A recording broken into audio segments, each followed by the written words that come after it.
الحمد لله نحمده ونستعينه ونستغفره ونؤمن به ونتوكل عليه ونعوذ بالله من شرور أنفسنا ومن سيئات أعمالنا من يهده الله فلا مضل له ومن يضلل فلا هادي له ونشهد أن لا إله إلا الله وحده لا شريك له ونشهد أن سيدنا وسندنا وحبيبنا وحبيب ربنا ومولانا ونبينا محمدا عبده ورسوله وصلى الله تعالى عليه وعلى آله وأصحابه وبارك وسلم تسليما كثيرا كثيرا أما بعد فأعوذ بالله من الشيطان الرجيم بسم الله الرحمن الرحيم يا أيها الذين آمنوا اتقوا الله ولتنظر نفس ما قدمت لغد واتقوا الله إن الله خبير بما تعملون وعن شداد بن أوس رضي الله عنه قال قال رسول الله صلى الله عليه وسلم الكيس من دان نفسه وعمل لما بعد الموت والعاجز من أتبع نفسه هواها وتمنى على الله أو كما كان رسول الله صلى الله عليه وسلم صدق الله مولانا العظيم وصدق رسوله النبي الكريم ونحن على ذلك لمن الشاهدين والشاكرين والصلاة والسلام على سيد الأنبياء والمرسلين والحمد لله رب العالمین۔ گرامی قدر سامعین، اللہ تعالیٰ نے انسان کو اس دنیا کی زندگی احسن طریقے پر گزارنے اور آخرت کی تیاری کرنے کے لیے جو قوتیں عطا فرمائی ہیں، ان قوتوں میں سے ایک قوت ہے عقل کی قوت۔ اللہ تعالیٰ نے انسان کو عقل عطا فرمائی ہے اور اسی وجہ سے انسان کو اشرف المخلوقات کہا جاتا ہے۔ جانوروں کے اندر یہ جوہر نہیں ہے، اور اس عقل و فکر کے لیے اللہ تعالیٰ نے انسان کو اپنے انجام پہ نظر رکھنے اور اپنے معاملات کو فکر کے ساتھ انجام دینے کا حکم دیا ہے۔ قرآن مجید کے اندر کئی آیات کریمہ ایسی ہیں کہ جن میں اللہ تعالیٰ نے انسانوں کو غور و فکر کرنے کی دعوت دی ہے، اور اللہ تعالیٰ نے ارشاد فرمایا ہے کہ انسانوں کو چاہیے کہ وہ اللہ تعالیٰ کی کائنات کے اندر غور و فکر کریں، اللہ تعالیٰ کی کتاب کے اندر غور و فکر کریں، اپنی تخلیق کے اندر غور و فکر کریں، اللہ تعالیٰ کی نعمتوں میں غور و فکر کریں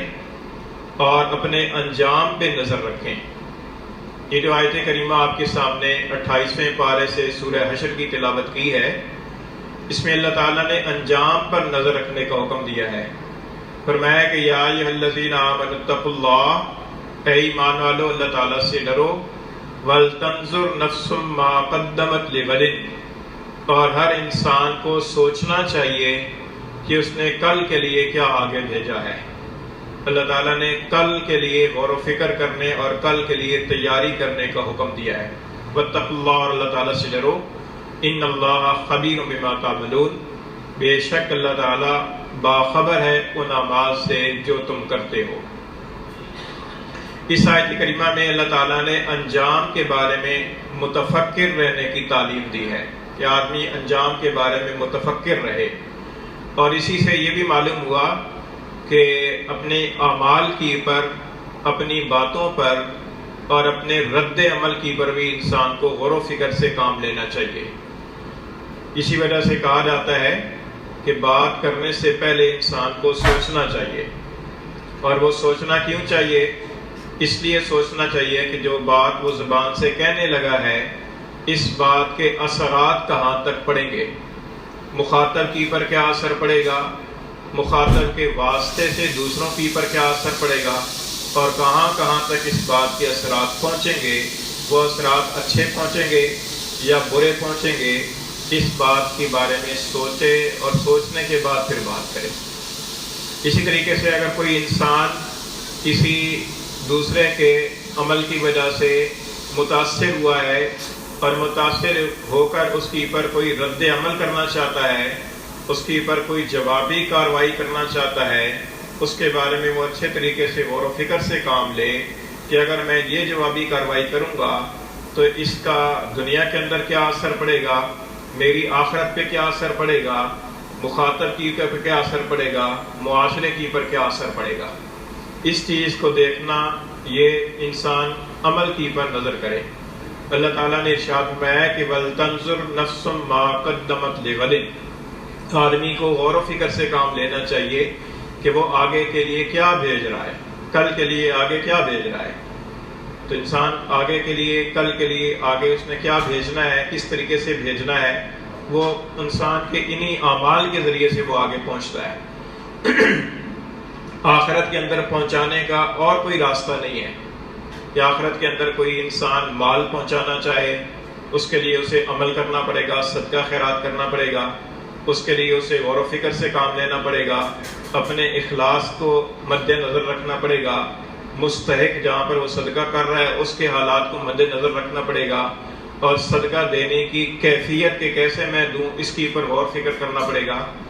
اور مال کے علاوہ باقی جو چیزیں ہیں وہ تو انسان ٹھوس شکل کے اندر ان کو آدمی اپنے پاس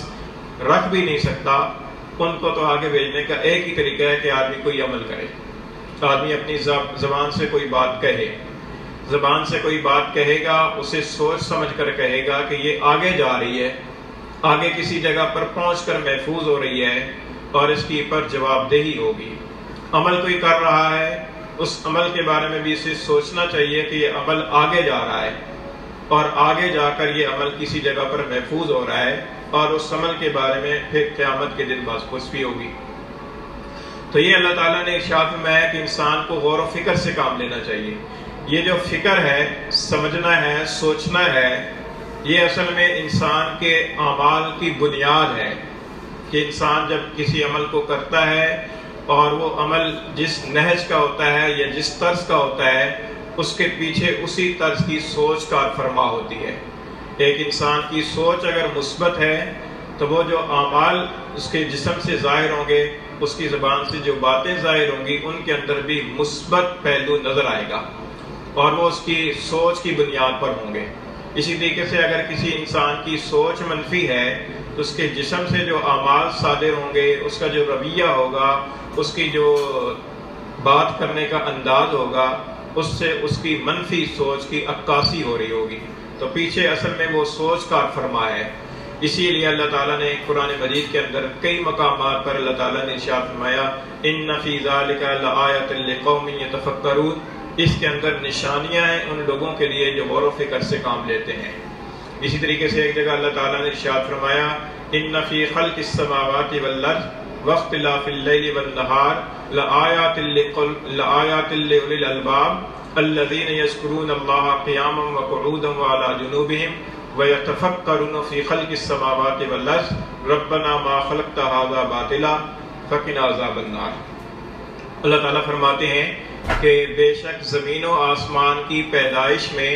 اور رات اور دن کے آنے جانے میں نشانیاں ہیں عقل والوں کے لیے.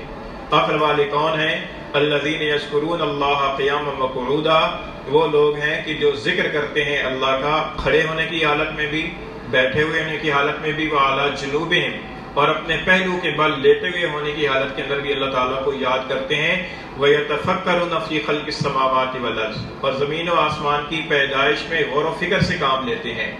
اور یہ کہتے ہیں کہ ربنا ما خلقت هذا باطلا، اے ہمارے رب آپ نے یہ اتنی بڑی کائنات، اس کے اندر ایک چیونٹی سے لے کر ہاتھی تک، بڑی سے بڑی چیز اور چھوٹی سے چھوٹی چیز کی آپ باطل اور بیکار پیدا نہیں کیا، اے اللہ ہمیں اپنے عذاب سے بچا لے۔ اس سے یہ معلوم ہوتا ہے کہ زمین و آسمان کی جو پوری کائنات ہے، اس کائنات کے اندر غور و فکر کرنا یہ اللہ تعالیٰ کے نزدیک عقل مند لوگوں کا کام ہے، یعنی جن کو اللہ تعالیٰ نے عقل دی ہے، اور جو انسان اللہ تعالیٰ کی دی ہوئی عقل سے کام لیتے ہیں، تو اس عقل کے کاموں میں سے ایک کام یہ ہے کہ وہ اللہ تعالیٰ کی کائنات کے اندر غور و فکر سے کام لیتے ہیں، کائنات کو دیکھتے ہیں، اللہ تعالیٰ کی کائنات کیا ہے، اس کائنات کے اندر اللہ تعالیٰ نے کیا کیا چیزیں پیدا فرمائی ہیں۔ مثال کے طور پر اسی آیت کریمہ میں دیکھ لیجیے، اسی آیت کریمہ میں اللہ تعالیٰ نے فرمایا کہ وَيَتَفَكَّرُونَ فِي خَلْقِ السَّمَاوَاتِ وَالْأَرْضِ، کہ وہ زمین و آسمان کی پیدائش اور تخلیق میں غور و فکر سے کام لیتے ہیں۔ اب زمین ہے، سب سے زیادہ ہمارا واسطہ زمین سے ہی پڑتا ہے، آسمان تو ہم سے بہت فاصلے کی پر ہے، بہت دور ہے، آسمان کو تو ہم صرف دیکھ ہی سکتے ہیں، لیکن اس زمین سے ہم طرح طرح کے فائدے اٹھاتے ہیں، اور اس کے اندر غور و فکر کرنا چاہیے کہ اللہ تعالیٰ نے اس زمین کے اندر کیا صلاحیت رکھ دی ہے۔ صدیاں گزر گئی ہیں، اس زمین کے اندر لوگ کھیتی باڑی کرتے ہیں اور اپنی فصلیں اگا رہے ہیں، نہ جانے اس زمین کے اندر اللہ تعالیٰ نے کیسی قوت نمو رکھ دی ہے کہ اس کی وجہ سے صدیاں گزر گئی ہیں، لیکن اس کی قوت نمو کے اندر فرق نہیں آیا، اسی طریقے سے فصلیں اگ رہی ہیں، اسی طریقے سے انسانوں کی ضروریات پوری ہو رہی ہیں۔ انسان کے کھانے کی ضرورت ہے، اس کے لیے انسان کی طرح طرح کی جتنی چیزیں کھانے کے لیے استعمال ہوتی ہیں وہ ساری دیکھیں تو زمین سے اگتی ہیں۔ جتنے غلے ہیں وہ سارے زمین سے اگ رہے ہیں، جتنی سبزیاں ہیں وہ ساری زمین سے اگ رہی ہیں، جتنے پھل ہیں وہ سارے زمین سے اگ رہے ہیں، اور انسان کے بنیادی ضروریات میں سے ایک ضرورت اس کے پانی کی ضرورت ہے، پینے کی۔ پانی جتنا ہے وہ زمین سے آ رہا ہے، زمین کے اندر کسی جگہ پر کھدائی کریں تو انسان کو پانی مل جاتا ہے، زمین کے اندر دریا اور نہریں بہہ رہی ہیں، ان سے انسان کی زمینوں کو آبپاشی ہوتی ہے، انسان کی پیاس کی ضرورت پوری ہوتی ہے، اور انسان کے جانوروں کو پانی پینے کو ملتا ہے۔ انسان کی ایک بنیادی ضرورت ہے کہ انسان بیمار ہو جاتا ہے، اسے علاج کی ضرورت پڑتی ہے، اللہ تعالیٰ نے اسی زمین کے اندر سے جڑی بوٹیاں پیدا فرما دی ہیں، ان جڑی بوٹیوں کے ذریعے سے انسان کا علاج ہو جاتا ہے۔ یہ جو دیسی طریقہ علاج ہے، اس کے اندر تو سادہ طریقے سے جو چیزیں زمین سے پیدا ہوئی ہیں ان کو بغیر کسی فارمولے کے اندر لگائے ہوئے ان چیزوں سے انسان کا علاج ہو جاتا ہے۔ مثال کے طور پر اجوائن کو لے لیں، پودینہ لے لیں، اور اس طرح کی اور چیزیں ایسی ہیں کہ جو انسان ان چیزوں کو وہ پیدا ہوتی ہیں اور انہی سے انسان کی بیماریوں کا علاج ہو جاتا ہے۔ اور یہ جو انگریزی دوائیاں ہیں، ان کے اندر بھی اگر دیکھا جائے تو بنیادی جو عنصر ہوتا ہے وہ یہی جڑی بوٹیاں ہوتی ہیں۔ ان جڑی بوٹیوں کا عرق کشید کر کے اور اس کو کیمیکل طریقے سے اور پروسیس سے گزار کر کبھی گولی کی شکل میں، کبھی کیپسول کی شکل میں، کبھی انجیکشن کی شکل کے اندر وہ آ جاتا ہے۔ انسان کی بنیادی ضرورت علاج کی جو ہے وہ اللہ تعالیٰ نے زمین کے اندر رکھ دی۔ انسان کو ایک چیز ضرورت پڑتی ہے ایندھن، کہ انسان کو اپنے کھانے پکانے کے لیے آگ جلانی پڑتی ہے، آگ جلانے کے لیے ایندھن کی ضرورت ہے، وہ ایندھن کی ضرورت بھی اللہ تعالیٰ نے زمین میں رکھ دی ہے۔ مٹی کا تیل زمین سے نکل رہا ہے، پٹرول زمین سے نکل رہا ہے، ڈیزل زمین سے نکل رہا ہے، گیس زمین سے نکل رہی ہے، اور جو لکڑیاں جلائی جاتی ہیں وہ لکڑیاں بھی درختوں کی صورت کے اندر زمین سے نکل رہی ہیں۔ تو اللہ تعالیٰ نے یہ ضرورت بھی انسان کی زمین کے اندر رکھ دی ہے، اور زمین سے انسان کی ضرورت پوری ہو رہی ہے۔ انسان کو ضرورت پڑتی ہے ایک جگہ سے دوسری جگہ سفر کرنے کی۔ سفر کرنے کے لیے انسان نے اللہ تعالیٰ کی دی ہوئی عقل و فہم سے بہت ساری سواریاں مختلف قسم کی ایجاد کر لی ہیں، لیکن ان سواریوں کو چلانے کے لیے جس ایندھن کی اور جس چیز کی ضرورت پڑتی ہے وہ چیزیں بھی زمین سے نکل رہی ہیں۔ اسی طریقے سے انسان کو رہنے کے لیے گھر بنانے کی ضرورت پڑتی ہے۔ انسان میں اللہ تعالیٰ نے زمین کے اندر اس کی چیزیں رکھ دی ہیں۔ انسان جن چیزوں سے گھر بناتا ہے، پتھروں سے بنائے، مٹی گارے سے بنائے، وہ بھی زمین سے آ رہا ہے۔ اینٹوں سے بنائے تو اینٹیں زمین کی مٹی سے بن رہی ہیں۔ سیمنٹ جو ہے وہ زمین کے اوپر جو پہاڑ ہیں اور پتھر ہیں انہی سے سیمنٹ بن رہا ہے، اور اسی زمین کے اندر لوہا اللہ تعالیٰ نے رکھا ہے، اسی لوہے سے سریا بنتا ہے۔ وہ انسان کی بنیادی ضرورت جو رہائش کی ہے وہ بھی اسی زمین کے اندر اللہ تعالیٰ نے مختلف شکلوں کے اندر رکھ دی ہے۔ اسی طریقے سے انسان کو مرنے کے بعد بھی اسی زمین کا حصہ بنا دیا جاتا ہے۔ اللہ تعالیٰ کا ارشاد ہے کہ منہا خلقناکم وفیہا نعیدکم ومنہا نخرجکم تارۃ اخری، کہ جب تم پیدا کیے گئے تو اسی مٹی سے، اور جب تم مرو گے تو دوبارہ اسی مٹی کے اندر لوٹا دیے جاؤ گے۔ اسلام کی تو تعلیم یہی ہے کہ اگر کوئی انسان فوت ہو جائے تو اسے غسل دے کر کفن پہنا کے اس کے جنازہ پڑھ کے اس سے مٹی کے حوالے کر دیا جائے، زمین کے اندر اسے دفن کر دیا جائے۔ اللہ تعالیٰ نے ایک جگہ ارشاد فرمایا ہے کہ ہم نے زمین کو زندہ اور مردہ دونوں کے لیے کفایت کرنے والا بنا دیا۔ جو زندہ لوگ ہیں وہ زمین کے اوپر چل رہے ہیں، اور جو فوت ہو جاتے ہیں وہ زمین کے نیچے چلے جاتے ہیں، اور زمین کے نیچے بھی ایک جہان آباد ہے۔ جب سے انسان دنیا کے اندر آئے ہیں، انسان فوت ہو رہے ہیں، اور فوت ہونے کے بعد زمین کے اندر ہی جا رہے ہیں، زمین کے اندر ہی جا رہے ہیں۔ ایک جہان پورے کا پورا زمین کے نیچے آباد ہے، اور عین ممکن ہے کہ جتنے لوگ زمین کے اوپر چل رہے ہیں اس سے زیادہ زمین سے نیچے پہنچے ہوئے ہوں۔ تو اللہ تعالیٰ نے انسان کے مرنے کے بعد اس کی آخری جو آرام گاہ ہے اس کو بھی اللہ تعالیٰ نے زمین کے اندر ہی رکھ دیا۔ تو آپ اس سے کے اندر غور و فکر سے کام لیجئے کہ اللہ تعالیٰ نے ایک زمین کو کیسا بنایا ہے کہ زمین کے اندر انسان کی ساری بنیادی ضروریات رکھ دی، اور صدیاں گزر گئی ہیں، اس زمین سے انسان اپنی ضروریات پوری کرتا چلا آ رہا ہے، لیکن زمین کی جو صلاحیتیں ہیں، جو قوت نمو ہے، اس کے اندر جو چیزیں اللہ تعالیٰ نے مدفن اس کے اندر جو بنا رکھے ہیں، جو چیزیں بنا رکھی ہیں، ان چیزوں کے اندر کمی نہیں آتی۔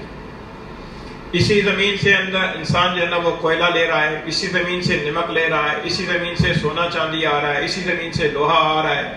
آپ اندازہ لگائیے کہ کتنی بڑی تخلیق ہے اللہ تعالیٰ کی ایک زمین کی صورت کے اندر، کہ اس کے اندر بھی اگر انسان غور و فکر سے کام لے تو اللہ تعالیٰ کی عجیب و غریب قدرت کے مناظر نظر آتے ہیں، عجیب و غریب قدرت نظر آتی ہے۔ وہی ایک طرح کا بارش کا پانی ہے، ایک ہی طرح کی زمین ہے، لیکن اس سے کہیں چاول اگ رہے ہیں، کہیں چنے اگ رہے ہیں، کہیں گندم اگ رہی ہے، کہیں کوئی فروٹ اگ رہا ہے، کہیں کوئی فروٹ اگ رہا ہے۔ یہ ساری چیزیں اللہ تعالیٰ نے زمین کے اندر رکھی ہیں۔ تو گویا کہ زمین ایک بہت بڑا گودام ہے کہ جس کے اندر انسان کی ساری زندگی کی ساری ضروریات اللہ تعالیٰ نے سارے انسانوں کی رکھ دی، آدم علیہ السلام سے لے کر قیامت تک کے لیے۔ تو اللہ تعالیٰ فرماتے ہیں کہ وَيَتَفَكَّرُونَ فِي خَلْقِ السَّمَاوَاتِ وَالْأَرْضِ، کہ جو عقل مند لوگ ہیں، جو اپنی عقل سے کام لیتے ہیں، وہ زمین و آسمان کی پیدائش میں غور و فکر کرتے ہیں، اور یہ کہتے ہیں کہ ربنا ما خلقت ھذا باطلا، اے ہمارے رب آپ نے اس کو بیکار پیدا نہیں کیا۔ زمین و آسمان کی جتنی چیزیں ہیں ان میں سے کوئی چیز یا اللہ تعالیٰ آپ نے بیکار پیدا نہیں فرمائی ہے۔ جتنے جانور ہیں، جتنی مخلوقات ہیں، ان میں سے کوئی چیز ایسی نہیں ہے کہ جو بے فائدہ اللہ تعالیٰ نے پیدا فرمائی ہو۔ یہاں تک کہ جو چیزیں ایسی ہیں کہ جو ہمیں اپنی ذاتی اعتبار سے مضر نظر آتی ہیں، ان کے اندر بھی ہمارے فائدے موجود ہیں۔ جیسے سانپ ہے، بچھو ہیں، زہریلے ہیں، اور ان کے ہمیں مضر نظر آتے ہیں، لیکن ان کے زہر کے اندر بھی بہت ساری بیماریوں کا علاج ہے۔ کئی بیماریاں ایسی ہیں کہ جن کے اندر اسی زہر سے جو ہے وہ علاج کیا جاتا ہے، اور اس زہر کے ذریعے سے انسان کا علاج ہو جاتا ہے۔ ایک واقعہ کتاب کے اندر پڑھا کہ ایک آدمی تھا، اسے فالج ہو گیا جسم کے اوپر، اور اس فالج کی وجہ سے بالکل اس کے اعضاء، اس کے ٹانگیں اور اس کے بازو شل ہو گئے، اور وہ حرکت کے قابل نہیں رہے، یہاں تک کہ اسی عرصے پر، اسی حالت پر کئی سال گزر گئے۔ اور اچانک ایک مرتبہ ایسا ہوا کہ اس کے جسم کے اوپر چھت سے ایک بچھو آ کر گرا۔ اب وہ چونکہ حرکت تو کر نہیں سکتا تھا، اس بچھو نے اس کے جسم کے اوپر کئی جگہ پر ڈنگ مارے، جو اس کو ڈسا، اور اس کے ڈسنے کے بعد کئی مرتبہ جب اس نے ڈسا تو اس کے خون کے اندر ایک جوش اور ایک حرکت پیدا ہوئی، اور اس کے جسم کے اندر طاقت آئی، اور اس نے اٹھنے کی کوشش کی تو وہ اٹھ گیا، اور اس کے بعد پھر اس نے زمین کے اوپر پاؤں رکھ کر کھڑے ہونے کی کوشش کی تو وہ کھڑا ہو گیا، اور جب وہ 2 قدم چل کر باہر اپنے دوسرے کمرے کے اندر گھر والوں کے پاس گیا تو وہ حیران رہ گئے کہ کیسے ہو گیا۔ تو دیکھیے کہ اللہ تعالیٰ نے اس کا علاج جو ہے نا وہ اس بچھو کے زہر کے اندر رکھا ہوا تھا، اب وہ براہ راست اس کے جسم کے اندر منتقل ہوا، کیونکہ ڈاکٹر حضرات تو جو اس کو منتقل کریں گے تو وہ ظاہر ہے کہ ایک پروسیس سے گزار کر کسی خاص طریقے سے اس کو اندر انجیکٹ کریں گے، لیکن وہ ایک براہ راست اللہ تعالیٰ کی طرف سے وہ اس کے جسم کے اندر پہنچایا گیا۔ اس کا نتیجہ یہ نکلا کہ اس کی جو بیماری تھی وہ بیماری رفع ہو گئی۔ تو اس طریقے سے اللہ تعالیٰ نے ہر چیز کے اندر جو چیز ہمیں محض بیکار نظر آتی ہے، ان چیزوں کے اندر بھی اللہ تعالیٰ نے بہت ساری حکمتیں اور بہت ساری مصلحتیں رکھی ہیں، اور ان کے اندر بھی ہمارے لیے بہت سارے فائدے پوشیدہ ہیں۔ اگرچہ ہمیں یہ سمجھ میں آتا ہے کہ وہ چیز بیکار ہے۔ اس لیے اللہ تعالیٰ نے یہ فرمایا کہ جو اللہ تعالیٰ کے عقل مند بندے ہیں، جو اپنی عقل سے کام لیتے ہیں، وہ یہ کہتے ہیں کہ ربنا ما خلقت ھذا باطلا، اے ہمارے رب آپ نے اس کو بیکار پیدا نہیں کیا ہے، آپ ہمیں عذاب کے جہنم کے آگ کے عذاب سے بچائیے۔ تو اس سے یہ معلوم ہوتا ہے کہ یہ جو غور و فکر کرنا ہے نا، یہ انسان کے لیے راستے کھولتا ہے، اور یہ غور و فکر کرنے کے لیے انسان کو اللہ تعالیٰ نے عقل عطا فرمائی ہے، فہم عطا فرمائی ہے۔ لیکن ہمارا المیہ یہ ہے کہ ہم اس عقل سے صرف دنیا کی حد تک کام لیتے ہیں اور ایک محدود درجے کے اندر کام لیتے ہیں۔ اگر اسی عقل سے زیادہ طریقے سے اور سوچ سوچ کر کام لیا جائے تو یہی عقل تھی جس عقل کی بنیاد پر کتنی چیزیں ایجاد ہو چکی ہیں۔ آج سے 400 سال پہلے آپ اندازہ لگائیے کہ کیا کیا چیزیں نہیں تھی، آج کتنی چیزیں ہیں جو ایجاد ہو چکی ہیں۔ گاڑی ایجاد ہو چکی ہے، ہوائی جہاز ایجاد ہو چکا ہے، پنکھے ایجاد ہو چکے ہیں، اے سی ایجاد ہو چکے ہیں، فریج ایجاد ہو چکے ہیں۔ یہ ساری کیا ہیں؟ یہ ساری چیزیں عقل و فہم کی بنیاد پر رفتہ رفتہ کر کے انسان ترقی کرتا گیا، اور عقل سے کام لے لے کر اس نے بہت ساری چیزیں ایجاد کر لی۔ اللہ تعالیٰ نے یہ عقل اس لیے دی ہے کہ اس عقل کو استعمال کیا جائے، اور اس عقل کے استعمال کر کے صرف یہ نہیں کہ دنیا کے لیے استعمال کیا جائے بلکہ اس کو آخرت کے لیے بھی استعمال کیا جائے، اور انسان کو انجام بینی ہونی چاہیے، انجام پر نظر ہونی چاہیے۔ اب ہمیں اس بات کی تو فکر ہوتی ہے کہ ہمارا مستقبل کیا ہوگا، لیکن ہم نے مستقبل صرف اپنی موت تک سوچا ہوا ہے، حالانکہ موت کے بعد بھی ایک لمبا مستقبل ہے، انسان کے سامنے نہ ختم ہونے والا ایک مستقبل ہے، کیونکہ انسان دنیا کے اندر آیا ہے تو اب اس نے فنا نہیں ہونا۔ ہاں، وہ عالم منتقل ہوتے رہیں گے، ماں کے پیٹ میں تھا، دنیا میں آ گیا، دنیا سے قبر میں چلا جائے گا، قبر سے حشر میں چلا جائے گا، حشر سے آگے جنت یا جہنم میں چلا جائے گا، ختم اس پہ نہیں ہونا۔ جہنم کے اندر جانے والے بھی مریں گے نہیں، وہ بھی زندہ عذاب کے اندر سلگتے رہیں گے۔ تو جب انسان نے ختم نہیں ہونا تو انسان کے سامنے تو ایک لامحدود مستقبل ہے، اور ہماری سوچ اتنی محدود ہے کہ ہم صرف 60-70 سال تک سوچتے ہیں، بس اتنا سوچ لیا، اس حد تک اپنے لیے بھی سوچ لیا، اس حد تک اپنی اولاد کے لیے بھی سوچ لیا، اس سے آگے کی سوچ ہے ہی نہیں، نہ اپنے لیے نہ اپنی اولاد کے لیے۔ یہ تو فکر ہوتی ہے کہ میرے بعد میرے بچوں کا کیا بنے گا، لیکن یہ فکر نہیں ہوتی کہ بچوں کے مرنے کے بعد بچوں کا کیا ہوگا۔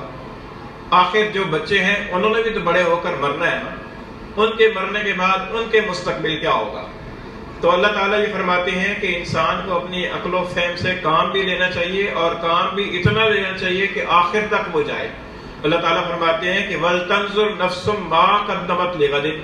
آدمی کو سوچنا چاہیے کہ اس نے کل کے لیے کیا آگے بھیجا ہے۔ کل سے مراد موت کے بعد آنے والی زندگی،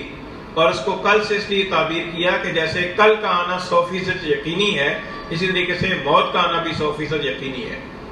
تو کل کے بارے میں آگے کیا سوچا ہے؟ تو اس سے یہ معلوم ہوتا ہے کہ انسان کو روزانہ کی بنیاد پر اپنے اعمال کے بارے میں غور فکر کرتے رہنا چاہیے۔ ہر انسان کے اندر خوبیاں بھی ہوتی ہیں، خامیاں بھی ہوتی ہیں، لیکن خامیوں کے بارے میں انسان کو سوچنا چاہیے، اپنی خامیوں کی اصلاح کرتے رہنا چاہیے۔ یہ اصلاح کا معاملہ تو ایسا ہے کہ آخری دم تک، آخری سانس تک بھی اگر انسان اصلاح میں لگا رہے، اپنی اصلاح میں لگا رہے، تو اس کی اصلاح ممکن نہیں ہے کہ اس کی اصلاح ساری کی ساری ہو جائے، پھر بھی کمزوریاں رہ جاتی ہیں۔ تو انسان کو چاہیے کہ روزانہ کی بنیاد پر اپنے بارے میں سوچتا رہے کہ میرے کے اندر کیا کمزوری ہے، میں اس کمزوری کو کیسے دور کروں، یہ سوچے، اور روزانہ کی بنیاد پر یہ سوچے کہ میں نے آج اپنے کل کے لیے کیا تیاری کی ہے،